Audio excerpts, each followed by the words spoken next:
Seguimos con el tema de las universidades, el veto ratificado de Javier Milei, pero entramos en una semana en donde comienza a debatirse el presupuesto para el año 2025. Y algunos diputados han dicho que ahora sí se empiezan a tejer los verdaderos asuntos que tienen que ver con el presupuesto para el año que viene de la universidad, que necesita, dicen algunos, ser modificado sí o sí. Así es, Julio. Bueno, entramos en una etapa, en una semana clave también con el debate por el presupuesto. Exactamente, sigue la cuestión universitaria y empieza, como decís, empieza a tallar la negociación a fondo y el rol a fondo de los gobernadores, porque en la ley de presupuesto se juega buena parte. Por ejemplo, ¿qué va a pasar con la obra pública? Hay una intención del gobierno de Córdoba de acompañar, si se quiere, el presupuesto, pero vamos a ver si logran que se garanticen por lo menos los fondos para las obras públicas que están en desarrollo. Es un debate y una negociación muy dura que comienza ahora. Todo en discusión, hasta la obra pública que, como decía en el título, Perfil Córdoba, estaba comprometido para Córdoba. Bueno, Juan Brugue, diputado de Encuentro Federal, nos está acompañando aquí en el estudio. Juan, bienvenido, buenas noches. ¿Cómo estás? Buenas noches, muy gusto estar con ustedes. Bueno, comienzan ya con el tema de la discusión del presupuesto, y una discusión me parece que bastante álgida, sobre todo porque viene el tema de las universidades, como decía José, de la obra pública.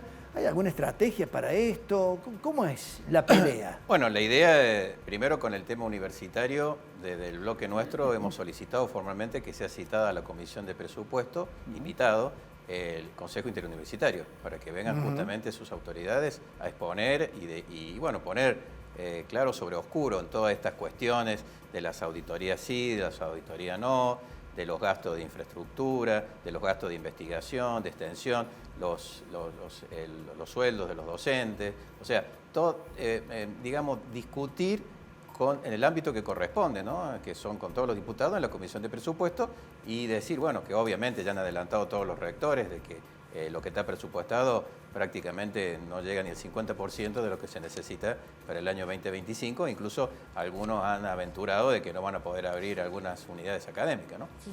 Eso por un lado. Y por el lado del presupuesto y con referencia a lo que son específicamente los gobiernos provinciales, y sí, viene el tironeo lógico y habitual que se produce en un Estado federal, en donde máxime cuando estamos frente a un presupuesto con una reducción importante en áreas sensibles y que eso lleva a que cada jurisdicción y cada sector importante de la política argentina, en lo que respecta al desarrollo federal, esté pugnando por elevar esas partidas y acomodar a las necesidades, muchas que tiene la República Argentina, ¿no? Diputado, ¿qué percepción tiene usted en relación a la predisposición del oficialismo, primero al diálogo, y segundo, a que esté realmente interesado en que salga un presupuesto que pueda ser consensuado con el resto de las fuerzas? Porque hay quien sospecha que incluso al gobierno le conviene que no le aprueben el presupuesto porque le da más margen de discrecionalidad. Bueno, nosotros venimos de la experiencia de la ley base y de la ley de medidas fiscales, en donde fue una experiencia no del todo buena, porque recuerden que fracasó la ley base en febrero, fruto quizá de una mala comunicación. En ese momento tenían un interlocutor, que es el actual jefe de gabinete de ministros, nada más ni nada menos, como es Franco, y que en definitiva se hablaba algo con él, se acordaba algo con él, y después se daba vuelta y se iba al círculo, el triángulo o el cuadrado rojo que tiene el presidente, y que en ese ámbito era no, ¿no es cierto? Entonces era como que había mucho desgaste parlamentario, mucho desgaste político, los gobernadores también tenían ese desgaste y se encontraban con una situación difícil. Se imagina que estábamos hablando de la ley bases. Hablar ahora del presupuesto, que creo que es mucho más gravoso que la ley base, porque en definitiva acá ahora vamos directamente a, como se dice en la calle, a los bifes, a lo que realmente se va a contar en recursos para la proyección del año que viene.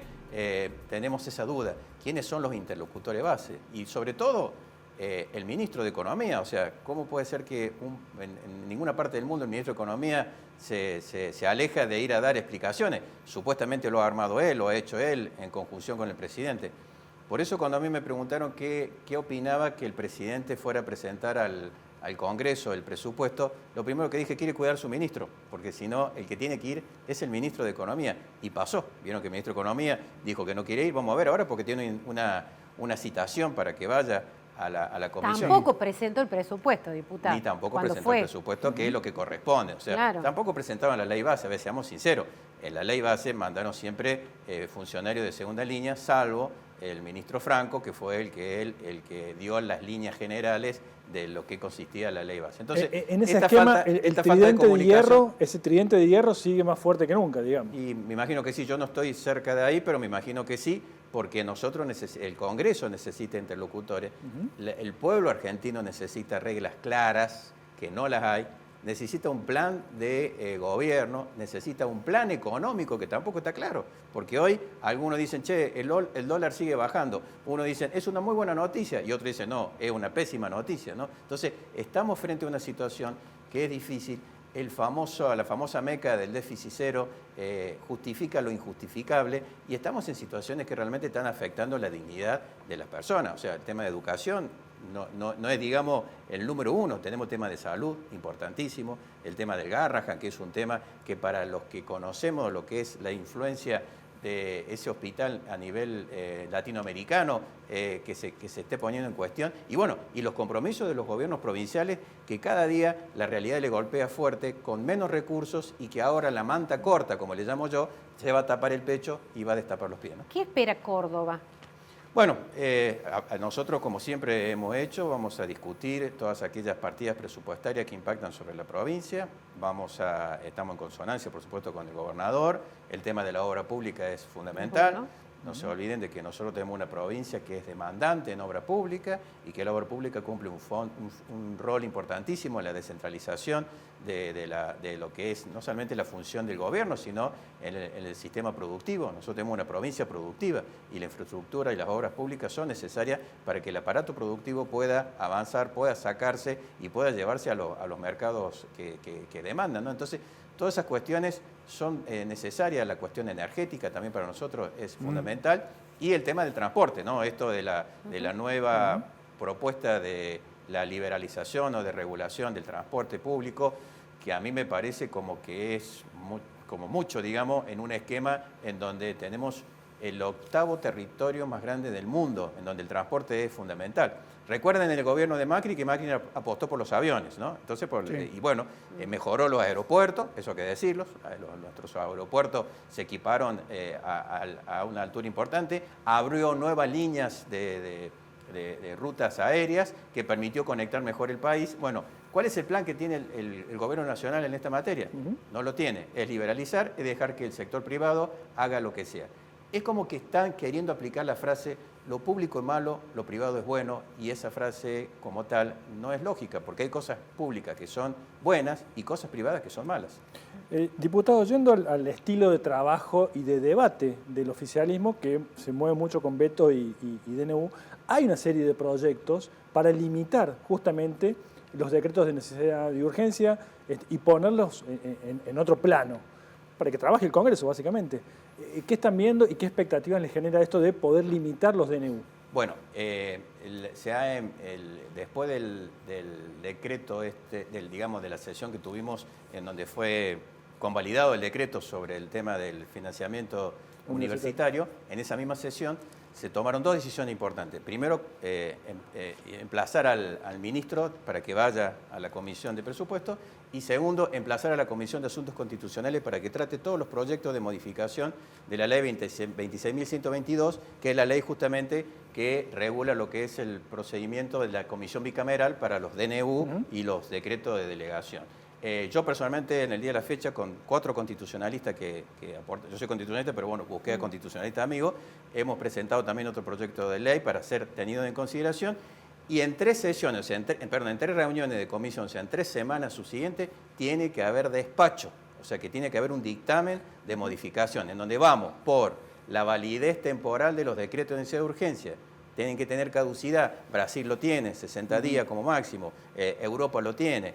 Tiene que también verse la validez de esos decretos de necesidad de urgencia, por lo tanto los derechos adquiridos son relativos, y además también tiene que verse que la Comisión Bicameral, en el momento que determine la invalidez, se suspenda la vigencia del DNU hasta que el Congreso lo resuelva, y que sean ambas cámaras las que ratifiquen, y no como actualmente que con una que lo rechace ya el tema quedó resuelto. No. Entonces, ¿eso por qué?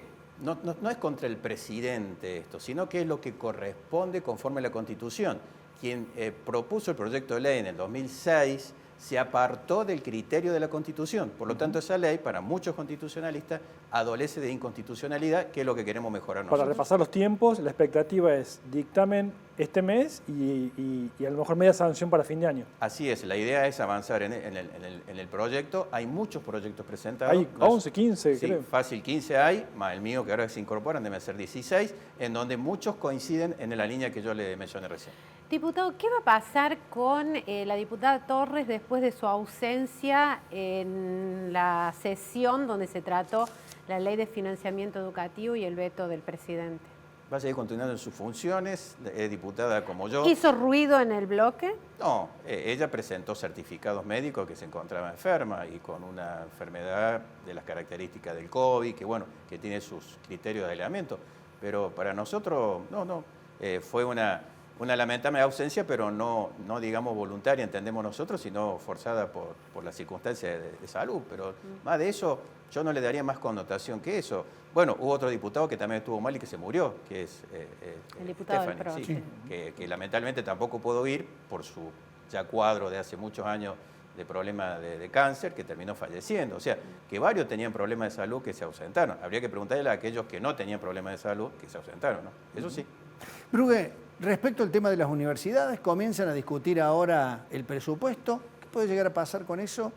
¿Van con una firme voluntad? ¿Tienen un número para tratar de modificar lo que se ha planteado como número para gastar el año que viene o invertir en educación? Como dijimos recién, es el Consejo Interuniversitario Sí, el que tiene los números finos. Los van a escuchar, Sí, pero ya sabemos que hay una pelea muy dura política donde el gobierno está prácticamente contando una verdad totalmente distinta Sí, ni a duda. esta. Bueno, por eso lo queremos escuchar, porque justamente escuchando todas las partes vamos a ver cuál es el número verdadero que necesitan otras universidades y cómo es el mecanismo de auditar los números, que como bien dijo acá el decano de la UTN, es parte de la administración pública, están siendo auditados, se puede auditar. Eso del dictamen de Zanini, de la CIGEN, pero es fácil de dejar de lado porque se puede sacar otro dictamen. O sea, hoy no hay ningún inconveniente para que el presidente de la Nación pueda auditar las cuentas de las universidades públicas. Y algo importante, no es para rico. Yo vengo de la universidad pública y nunca me jacté de ser de familia pudiente y mis alumnos, les puedo decir que el 48 o el 50% son personas que se esfuerzan. El ejemplo es... lamentablemente esta niña que vino de Catamarca a venir a estudiar medicina con mucho esfuerzo, era aspirante a ingresar a medicina, estaba parando una pensión y fue atropellada por ese irresponsable, ese negligente, y la familia, una familia digamos humilde de Catamarca, y venía a estudiar a la Universidad Nacional de Córdoba, nada más y nada menos que medicina. Entonces, esto que dijo el presidente el otro día duele y duele mucho en el interior del país, porque es no conocer el país. Bueno, pero eso es fruto cuando un presidente viaja más al exterior, conoce más a Washington, Nueva York, París, que lo que es Catamarca, Jujuy, Santa Fe y Ushuaia. Bueno, a veces conoce las realidades, se puede opinar de esta forma, ¿no? Bien. ¿Van a acompañar la ley hojarasca de desregulación que está trabajando el gobierno? La tenemos que analizar, ya la mandó, ya llegó. Todavía no la he leído sinceramente porque llegó hace una hora y bueno, hemos estado en otras ocupaciones académicas y profesionales y de la función de diputado. Pero la vamos a leer y vamos a ver si realmente tiene alguna incidencia o no en lo que es la actualidad. Si no hay sorpresas. Sí, si no hay Es sorpresa la gran también. pregunta, La trampita. ¿no? Bueno, pero estamos acostumbrados a descubrir esa trampita, así que no nos van a sorprender en esas cosas. Bien, el agradecimiento por el libro que nos ha regalado Juan Brugge, la participación vecinal, esto de próxima presentación, ¿verdad? Sí, la estamos presentando el 28 en la facultad y en el Consejo Deliberante también. No obstante, este libro es mi tesis doctoral en la Universidad Nacional de Córdoba, soy doctor por la Universidad Nacional de Córdoba, doctor en Derecho y Ciencias Sociales, y ha sido declarado de interés legislativo ya en 12 legislaturas provinciales. Gracias, diputado Brugge, muy amable. Gracias a ustedes. Nos vamos a la pausa en instantes, hablamos de la industria. La Unión Industrial de Córdoba celebró su coloquio la semana anterior. Algunas lecturas que han quedado de ese importante encuentro con uno de los integrantes de la Unión Industrial. Ya volvemos.